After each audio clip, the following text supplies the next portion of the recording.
points as well. And then number three is, key concept number three is the brand consistency audit. And this is really important that you do this. Now that you mapped your touch points, let's audit them for consistency. For each touch point, you're going to assess three things. Assessment one is, does this touch point clearly express what we stand for as a company, brand, or service? Rate it. Strong, weak, contradicting. Is it strong? Touch point clearly reinforces our brand. Is it weak? Touch point is neutral. Contradicting. The touch point actively contradicts what we stand for. This is damaging to the brand. A weak one is a missed opportunity, and a strong one is someone who's experienced this would understand what we stand for. So assessment number two is this touch point consistent with other touch points? Does the experience here match what customers experience elsewhere with our brand? Or does it feel disconnected like a different company that they don't understand? That creates confusion with your customer, your community. Assessment number three is, does this touch point meet our quality standards? Our quality standards as a brand. You're self-assessing here. Is this delivering the level of excellence we promise, or are you compromising? Here's an example audit of a outdoor brand that we worked with. And now listen to this. So here's the brand promise that they had, just to give you an idea of an example. Empowering outdoor adventures with bulletproof gear and expert guidance. So the website audit was strong. Clear expression of adventure ethos, expert content and guides, high quality product photography, consistent with the brand promise, yes. And the retail stores were strong. It was consistent with website and brand promise. E-commerce packaging was weak. Generic brown boxes, no inspiration, no expert guidance, missed opportunity to reinforce brand. Doesn't contradict, but doesn't reinforce it either. The next part was customer service was contradicting when we looked at it. Outsourced to call center with scripted responses, actively contradicts brand promise because it felt transactional, not expert guidance for people. Staff had no outdoor experience at all. The next was social media was also weak. Inconsistent posting, mix of promotional content and user content with no clear strategy at all. Didn't feel like expert guidance for anything. It really missed opportunity to enforce your relationship with your customer as an outdoor brand. You also lost your authentication because there's nothing there for them to support beyond purchase. And I often talk about this is that a product is only as good as your ability to reinforce authentication and continue that promise beyond the product use. How do I make a marathon runner better? Well, I help with his stride. I help with his endurance. Those are all things that aren't anything to do with the product. It has everything to do with your authentication as a footwear brand that sells running shoes. And here's the findings on this brand in particular. So I just wanted to give you this example based off of what I just mentioned, is that strong touch points, celebrate these. They're working. Double down on them. Weak touch points, quick wins, turn these into brand reinforcing moments. Contradicting touch points you may have, urgent fixes. These are actively hurting you and your brand and your ability to grow. When we did this at Oakley, we found contradictions we didn't know existed. A retail partner was using a discount bin displays for our premium products. Our packaging in some regions didn't match our quality standards. Customer service sounded scripted instead of performance focused. Every contradiction was eroding the brand we'd worked so hard to build. We fixed them all and the brand got stronger for it. So in your audit, go through the touchpoint list, rate each one, strong, weak, or contradicting, but be brutally honest when you answer these questions I've given to you. This isn't about feeling good about yourself. It's about seeing reality so you can fix it and become a great brand. So what are some of the principles coming out of this? Strong touch points, celebrate and replicate. Weak touch points, opportunities to strengthen your brand. Contradicting touch points, urgent priorities you need to fix. Be honest. You can't fix what you don't acknowledge. Now, key Concept 4 is eliminating experience gaps. Experience gaps are the spaces between what you promise and what you deliver. There where brands lose trust. Let me give you the most common experience gaps and really how to close them. Number one gap is promise versus reality.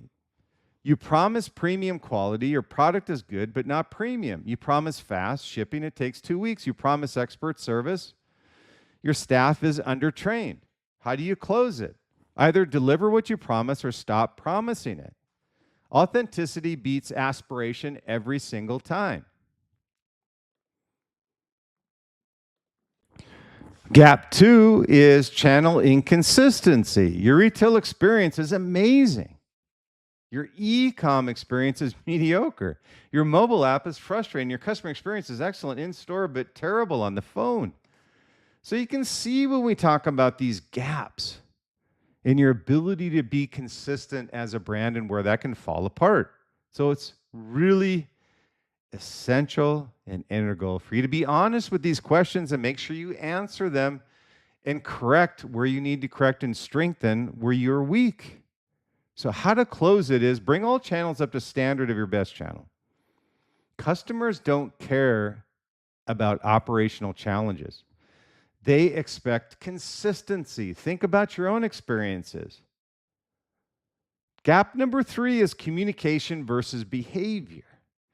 You talk about sustainability, but use wasteful packaging. You claim to value employees, but have high turnover and really low morale. You say you prioritize customers, but optimize for profit at their expense.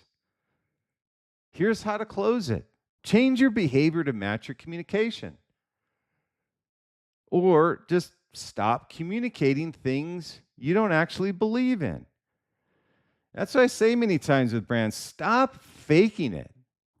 Your customers aren't dumb.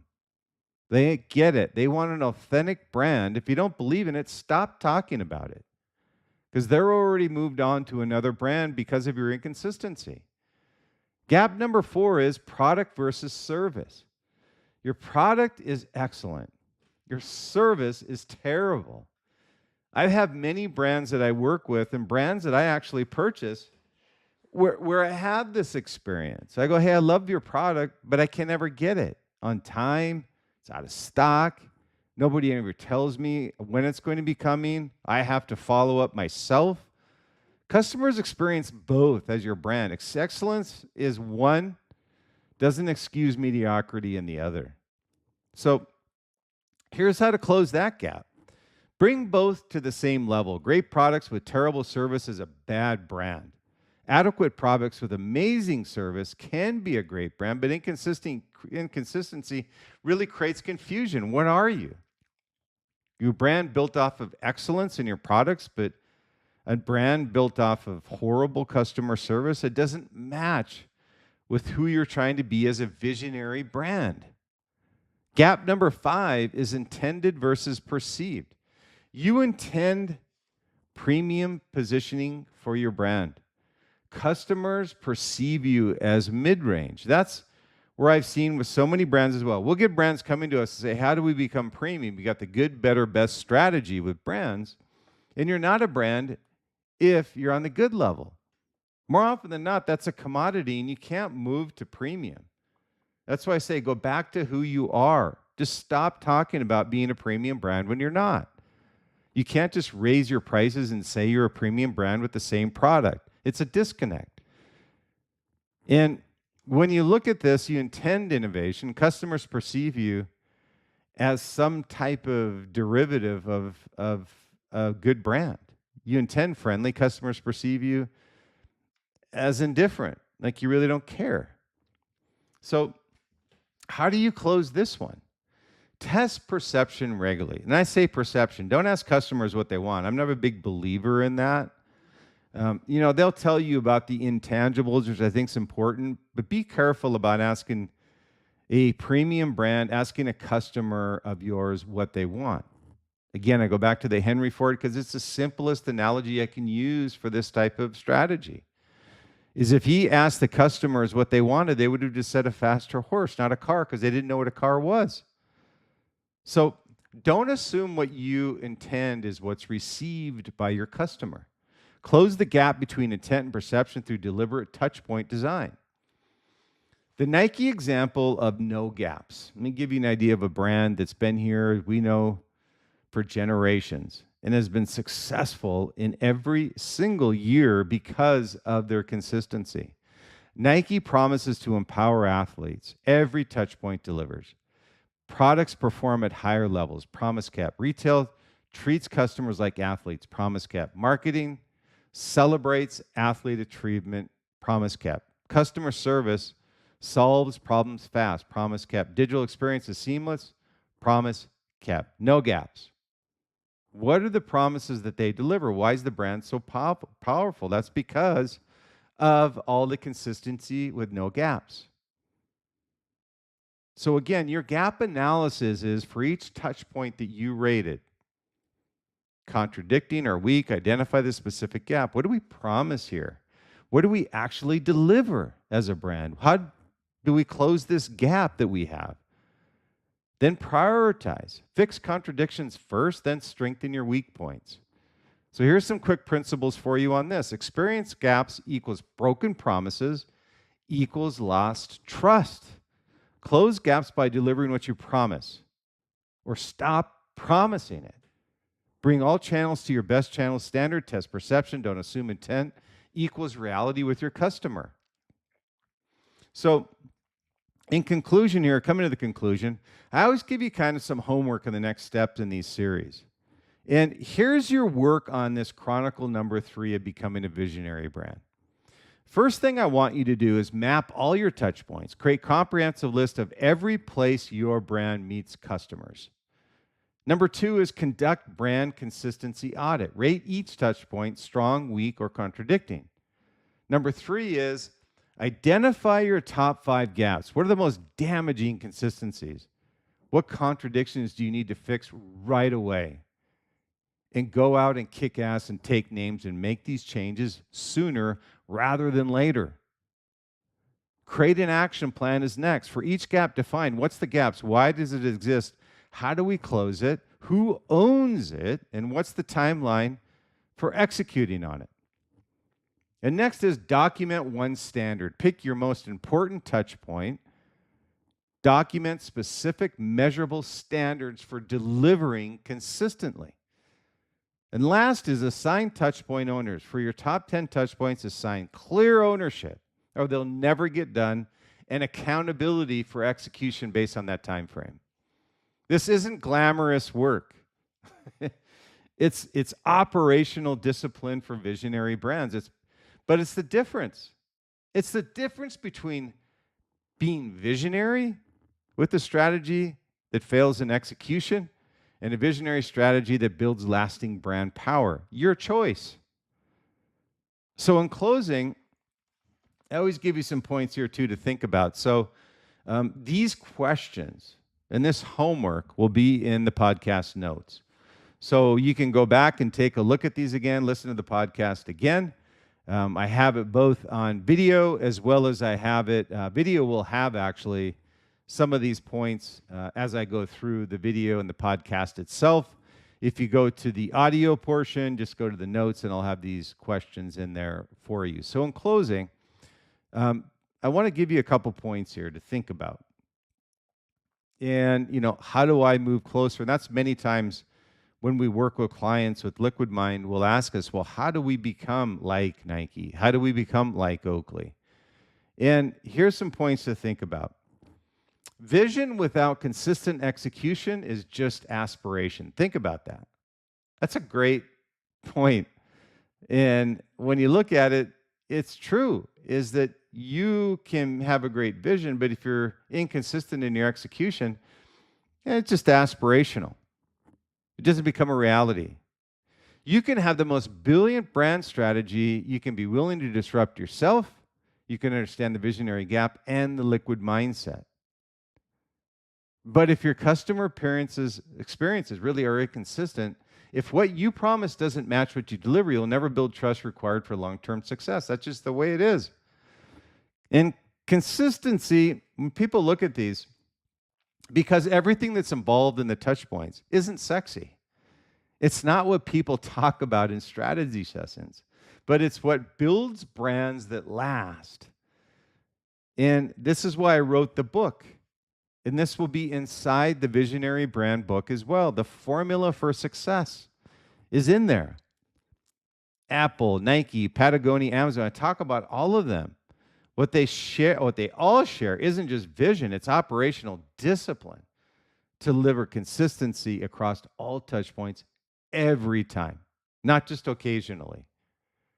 So stay tuned for Chronicle 4. We're going to talk about the next big thing becoming a visionary brand involves, which is navigating brand challenges and crises, the foundation that builds everything for long-term success. Because once you have consistency, you need to be consistently delivering something meaningful to your customer. So until then, do your audit. Find your gaps, close them, build the systems that ensure what you promise is what customers experience every single time. So thank you again for joining me on the Visionary Chronicles. If you're ready to move from theory to true, really market dominance, I call it, visit the Visionary Files to get access to an extended business leadership series. It's a master course on the Visionary brand. It's an 18-part course over 2 hours of videos, including lectures, support material, Q&A on how to architect a legacy brand based on strategies from my best-selling book, The Visionary Brand, which is what this series is about. And if this episode resonated with you, I'd encourage you to grab a copy also of my new book, The Visionary Leader. That gets a little bit more of a breakdown, by the way, of not only the brand, I felt the company first, brand, and leader second, and the Visionary Leader, the success principles of the world's greatest visionaries. It's available now, and proud to say as well, and thank you for those that did purchase the book, but more importantly, those that reached out to me after purchasing the book, saying how you applied what I wrote in there really helped them in your success. So it's a perfect companion if you're looking to reignite your purpose or lead with more clarity in the super complex world we live in today. And as a thank you to the loyal podcast listeners in the Visionary community we're building together, grab an ebook version for $1.99, and we still have that up on Amazon for a short period of time. And proud to announce as well, last month, the end of, actually in December, we released the audio book of both the Visionary Leader and the Visionary Brand. And the Visionary Leader is really kind of a culmination of decades of research and experiences and real-world insights into what makes leaders like Steve Jobs, Leonardo da Vinci, Abraham Lincoln truly visionary. And your support means the world to me, really, because your purchase, goes a long way in helping me spread the word of this vision even further. There's many leaders that need this information, but only through you does it become available to them. So the Visionary Chronicles are the futures created by those bold enough to shape it. And until next time, I always say keep innovating, keep leading, and keep shaping the future. Thank you for your continued support, and I look forward to hearing from you soon. Stay true, stay authentic, be great, and be different. But most of all, enjoy the journey along the way. Until the next Visionary Chronicles, Chronicle number 4, in our series, Becoming a Visionary Brand. Appreciate your time and have a great day.